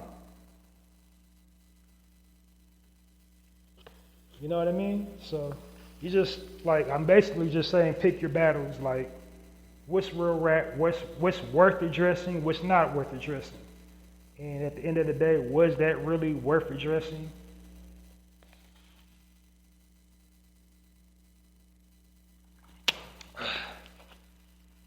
Now some feedback to my young brother, young king, D1. So I'm gonna just first say I'm not acquainted with his music. I haven't listened to his music yet. The first time I've ever seen him was on a show called The Trap, hosted by Chico Bean, DC Young Flyer, Carlos Miller. That's the first time I ever seen him online anywhere. The first time I heard him, seen him, that's the first time I ever knew of him. It was on their show. I was like, oh, who's that? He's talking sense. He's talking like really level-headed. I like him. He got a good head on his shoulders. And then the second time I seen him was on a show hosted by Willie D. And I think right now what's going on about, from his interview from Willie D, was circulating online. He had a little excerpt within the interview where he's explaining cognitive dissonance. So that's where I know him from In the Track and, Willie D's show. But in that, brother, since you said you of the Christian faith, you represent God, you have to represent God to the full. True to the fact you can't sugarcoat the truth. Evil is evil, wickedness is wickedness, and all that, but you have to address it as God, the God you serve, would address it. And so, having said that to say, you got to say what you mean and mean what you say. Because, God is serious business. Like, if you say you represent God, that's serious business. Like, so if you're administering and, witnessing and administering the word of God, you got to be a strong temple to do that. Meaning you have to be aware of every audience that you talk to and represent. And be really careful with your words, because you say the wrong word to somebody, you can lead them in a hole, you can chase them away from God, not draw them to God. See what I'm saying? Like, you know what I'm saying? You'll do just the opposite of what you intended to do. Because your intent is to embrace them and draw them closer to God, not push them away from God. So in this particular situation, to be more specific, when you said that brother's name, it was open-ended, but he already said how he interpreted it. He said he was talking about his lyrical content, which he was, but you said at the end of it, you said do better. And at the end of the day, if you're walking with God, God's enough. You're doing all you can do. Glorifying violence and glorifying, degeneracy and amoral behavior. That is something that we need to do and address as a community. We need to get on the same page. I'm with you. You can't sugarcoat it. But in that quest to do that, you can't unintentionally single people out, because God don't single people out in front of the world. People that represent God don't single other people out in front of the world. And I'll give you an example. I'll give you a couple examples, actually, some cultural references. First references is going to come straight from hip-hop.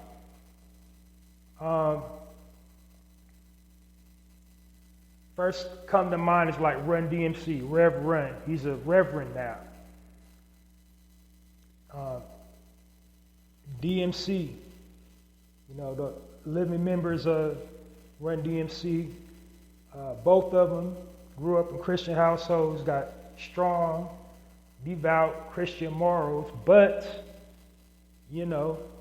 while in Run DMC, it was kind of grimy before they made their transition to Christianity. It was like super grimy. They had the Godfather hats, but they was still them New York dudes. But as time grew on, they matured. They strengthened their connection with God on the Christian aspect of it. And, also being hip-hop representatives, they want to, use their art form to spread the message and to stop, things going on within our community if they can, put God in people's ear to save their lives. But they do it from a non-judgmental standpoint. They don't shit nobody. You shouldn't do this. You shouldn't do that. You shouldn't, you know what I mean? They just, they talk. They put the message of God out there and then leave it. You want me to elaborate further? I'll elaborate further if you ask me to. But I'm not going to get on my social media. You don't see Rev Run getting on his social media calling somebody a sinner and you need to change your ways and God loves you, God's going to kill you and destroy you if you don't. You don't see him doing that. You know what I'm saying? Not saying that you did, but again, that's how he interpreted it, because he is a hip-hop artist. He's passionate about his craft. Quite frankly, there's dudes in the same craft that make just as much money and sometimes more money. Well, Rick Ross, the boss, he probably never say somebody's making more money than him, but there's dudes that been on camera and straight up said they don't care about nothing. They don't care about the liberation movement. They ain't trying to uplift the people. They only care about getting money and screw anybody. And if you ain't getting money, we're not on the same wavelength. You ain't got nothing to say to me. But yet, you didn't call people out like that openly talks like that on their social media platforms. You talk to a guy that's, doing for the community, doing philanthropy, doing what he can for who he can, So you can't condemn it like that. That was almost like a condemning statement saying their names like that. Another hip hop reference I want to drop on you right quick. Rakim. Rakim is he's devout in a spiritual practice. He's a devout member of the 5% Nation. As they say in New York, he's a God body. And he embodies that religious practice, that spiritual discipline. He's spiritually disciplined in that realm. You can look at him. He's over 50. He doesn't look a day over 30. So knowledge, wisdom, understanding, exercise, all that. He talks, supreme mathematics. His, hip hop moniker is God Allah. Rakim Allah. That's his other moniker.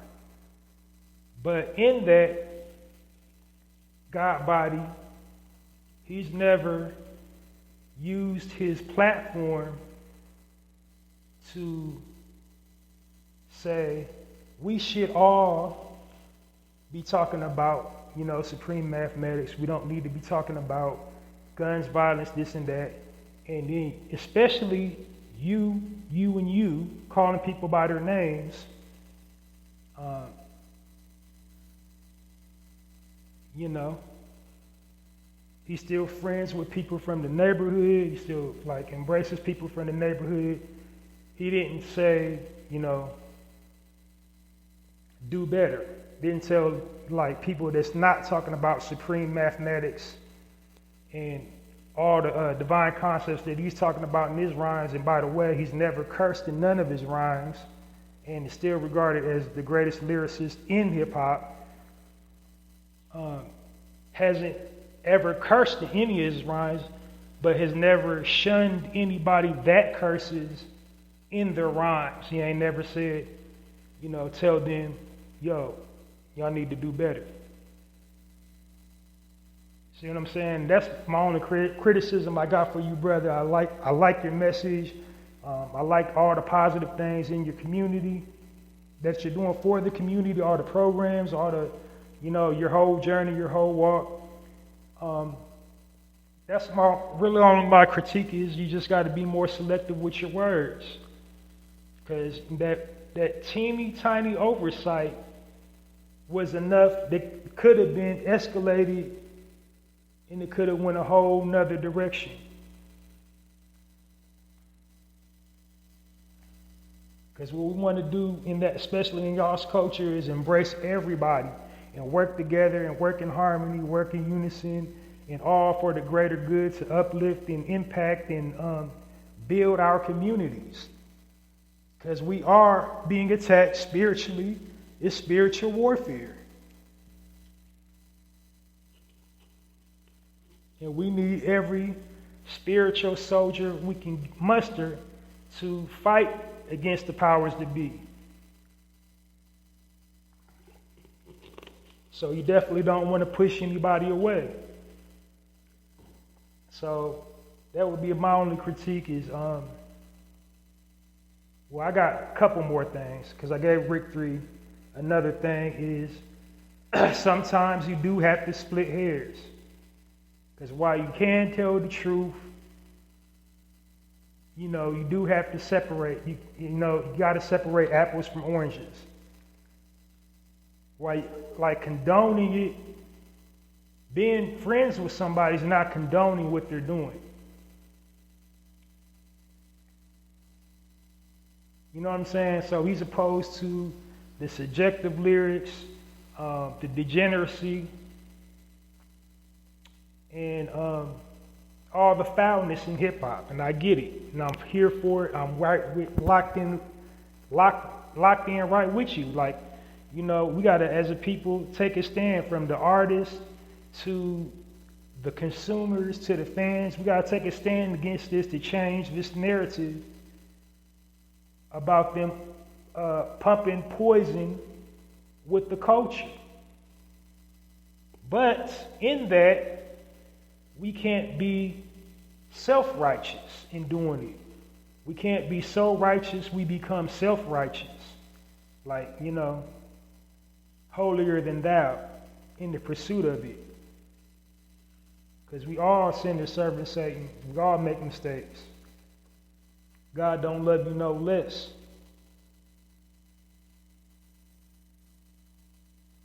So what I mean by you got to separate the apples for the oranges, and also in your speech you said you wanted to buy a shoe Meek Mill had made, but you couldn't because he has, you know, his lyrics is, you know, about destruction. You can't support him because he got destructive lyrics or toxic lyrics. But his project was to uplift and edify the community, was for prison reform. You said you didn't want to buy the shoe because his rhymes was dirty. And that's where I mean you got to separate apples from the oranges. That's not condone you supporting his project. That's not condoning the debaucherous lyrics. None of that, you know what I mean?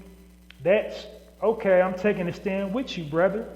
I don't like what you're doing in this arena in front of the people on that microphone. I don't like that part of it, but I love the fact that you acknowledge brothers incarcerated, they need a fresh start. You know, I want to build something positive for them because, you know, I guess Meek was formerly, you know, incarcerated. He knows how that feels, and, you know, he don't want nobody to experience what he experienced, and trying to be the outlet to make that transition better. So I would be with my brother for that. I'm going to overlook them lyrics. We're going to talk about that later. Let's focus on this, though. Let's focus on the positive, and then I'm going to pull him to the side. My brother, I love you, but, you know, we got to clean them lyrics up, but I'm going to support your shoot. That's what I'm saying. And then another hip-hop example I got to give you of that is the relationship of Snoop Dogg and the Honorable Louis Minister Farrakhan. And how that plays into that is, you know, the Honorable Minister, he loves all of us, but out of everybody, he loves women. He really respects women and wants to make sure everybody else respects women. But, you know, Snoop Dogg, you know, the biggest, you know, hit in his catalog, I think it's off the Chronic. I don't even think it was his album, but, you know, a set that he performs religiously in all his concerts. What is it on the Chronic? I'm going to say it. Bitches ain't shit but hoes and tricks. He performs that. But yet, the minister still loves Snoop. He still embraces Snoop. Snoop loves the minister. Snoop loves his mother. Snoop loves his lovely wife, his beautiful daughter, and all the females in his family. But he still performs bitches ain't shit but hoes and tricks. But when the minister looks at Snoop, all he sees is God. He don't condone them filthy lyrics, but he loves the God in Snoop, and he loves all the positive things, you know, Snoop does for the community.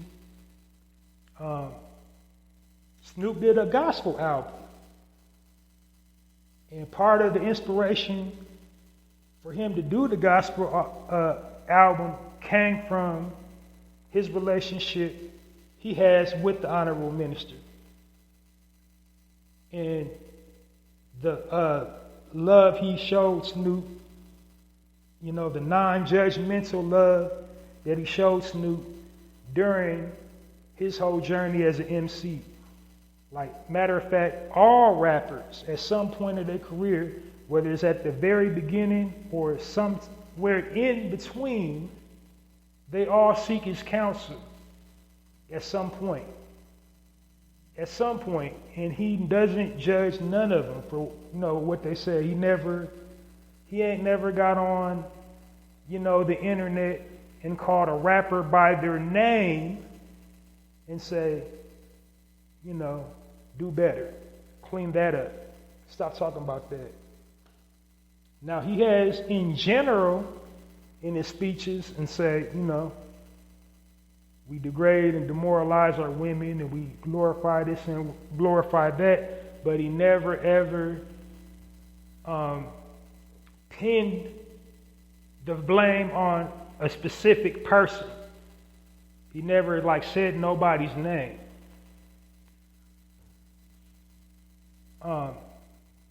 So there, that's all the criticism I got for you, young brother, like that part of it. And I brought up the minister because, like, he is a man of God. He is who he says he is. I know he's not a Christian, or, well, he says he's a Christian, like, but he said he a Christian, a Muslim. He says, not to put a label on what he is, but he don't judge anybody. He's defended everybody in the industry, no matter what they've done. He's defended everybody. He separates apples and oranges. So that was my point that I was bringing up with Snoop Dogg. The honorable minister separates apples and oranges. He don't look at, what he don't just, point the finger out about what they don't like that they do.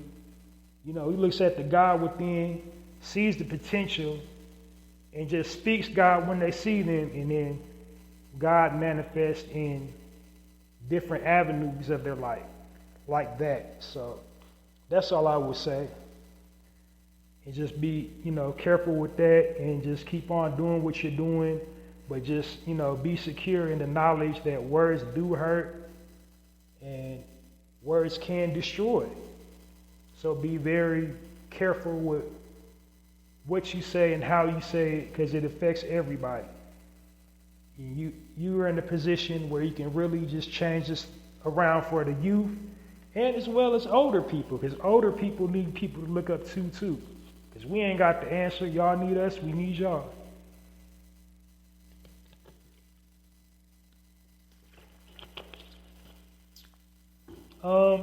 So like I said, now back to the other part of it. I'm going to stitch in something with that, keeping it going.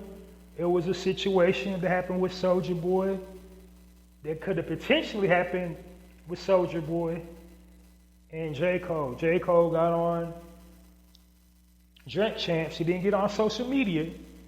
He was asked a question on Drink Champs. They were just asking him a question, and he was honest. He was super transparent. He said he was, I don't got the direct quote. He basically said he was hating on Soulja Boy because he was just so talented. And he's like, he was envious of his talent. And he made a truthful confession.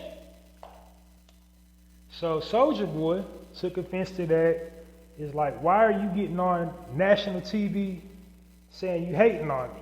Why are you putting that, in the universe that you was harboring feelings of resentment? And he went on his social media platform and went off.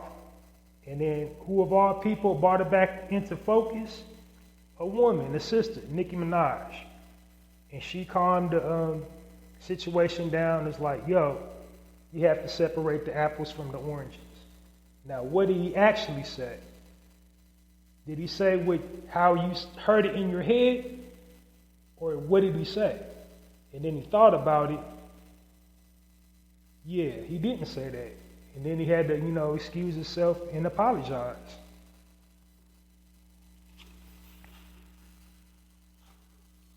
But in that, so I'm saying to all MCs, all artists, just be more careful and more considerate utilizing your digital platforms when you make statements on your Instagram, on your Twitter, on your wherever you're affluent on, in reference to another artist. There's a key word, artists. Respect each other's art form, whether you agree with it or not agree with it.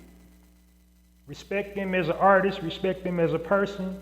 If you have a disagreement with your fellow artist, go directly to your fellow artist and try to find an understanding for the thing you disagree with, rather than posting your disdain for them on Instagram, on Twitter, on Facebook, on wherever, because it's a road.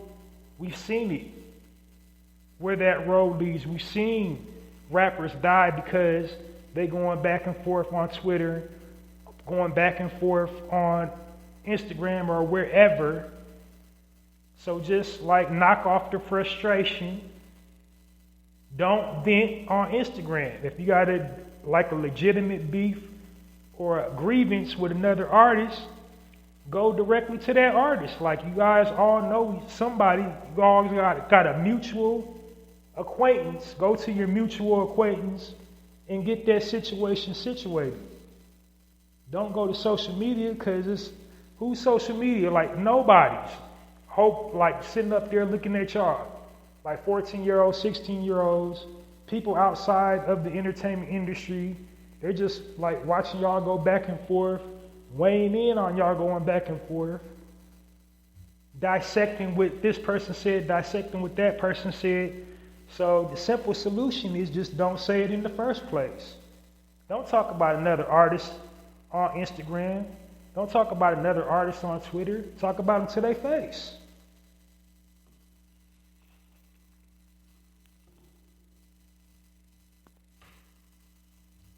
Or rather, don't talk about them at all, but whatever your disagreement is or whatever it is you don't like about the person, find a way to, like, air it out face to face and have a little sit down and get an understanding. And if the understanding is you stay over there and I stay over here, well then it's understood and nobody has to know but y'all. It's not it's not the whole entire world's business to know that you don't like that person.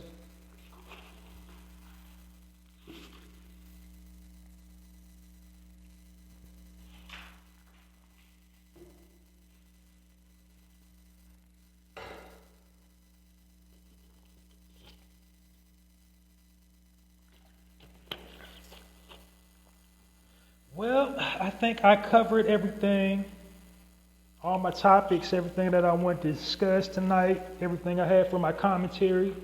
So that's a rapper dapper on the Narrative Podcast Live Edition. Thanks for staying with me.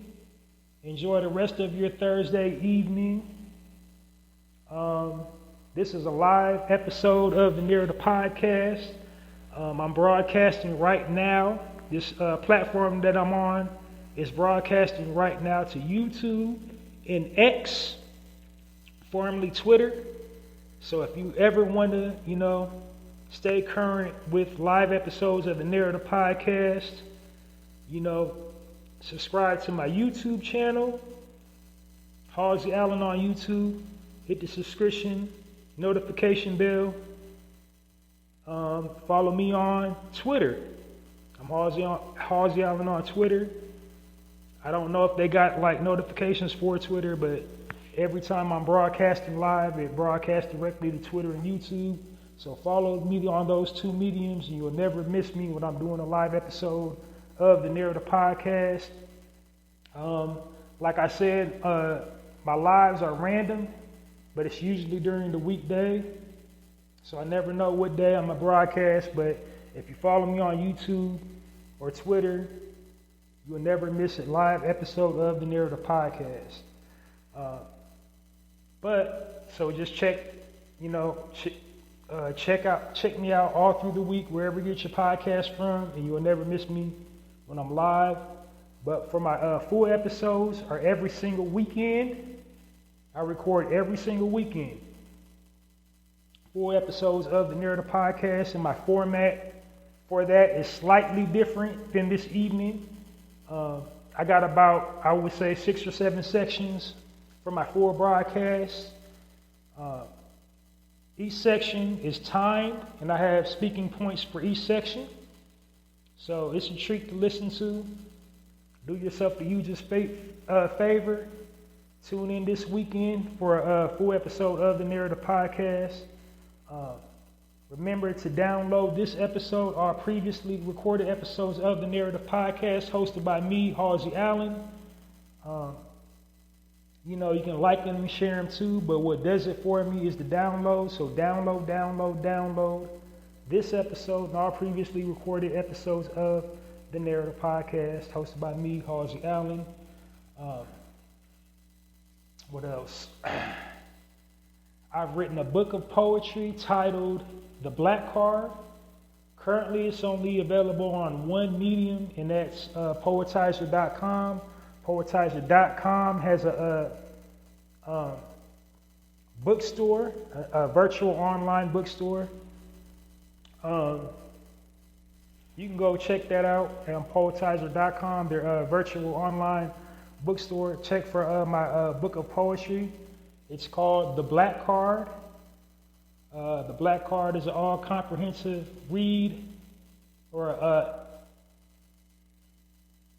it's an all-comprehensive insight to the world of black people, aka original people. I wrote this before I had the epiphany about original, so the Black Card, so everything we experience as a people, positive and negative, inspirational, motivational, inspiring, very good creative read. You will love it. It just chronicles everything we experience as a people. I guess a survival catalog, if you will. A survival guide, that's the word I was searching for. So basically it's like a survival guide as, you know, an original person.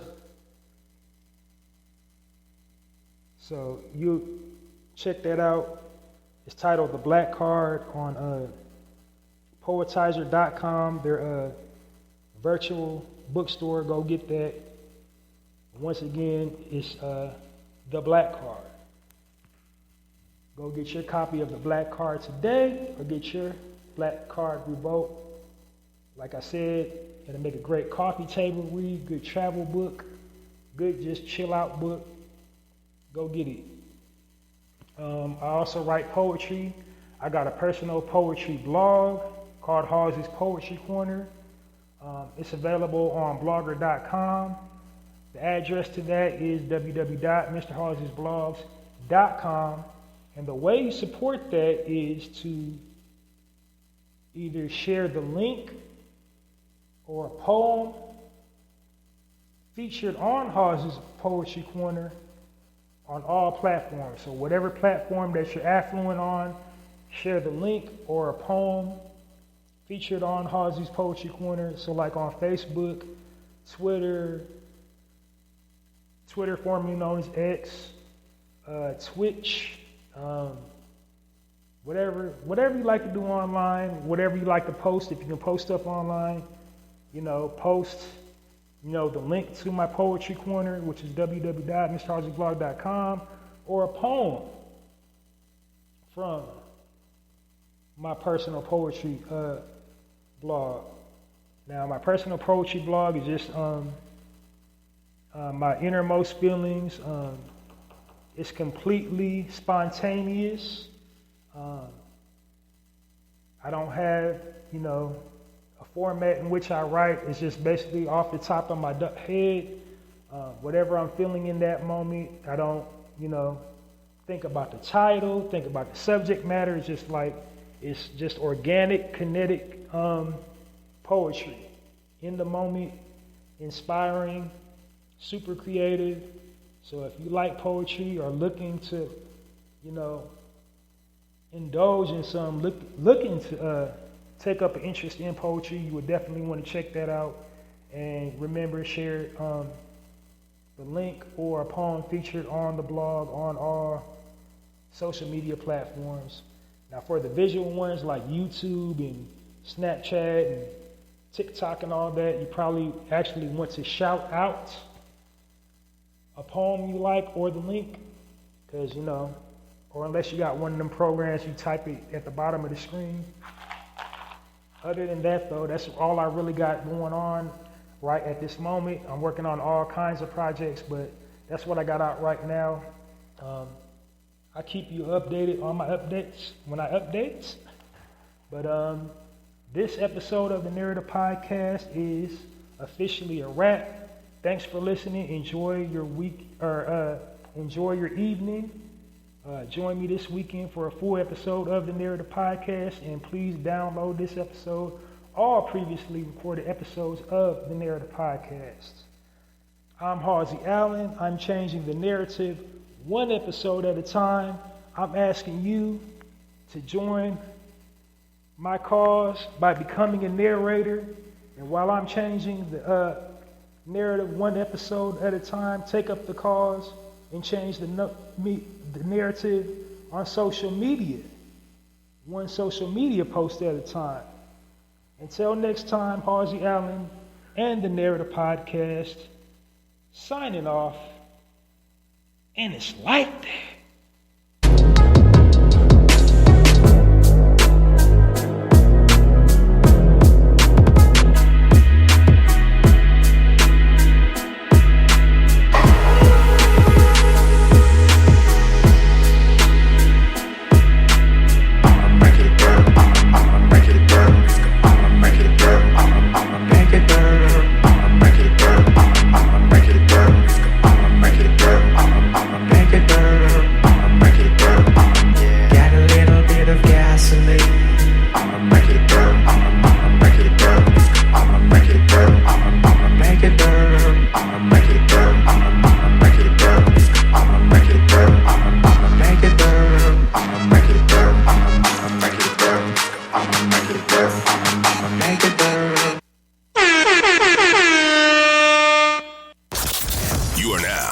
Listening to the Narrative Podcast with Halsey Allen.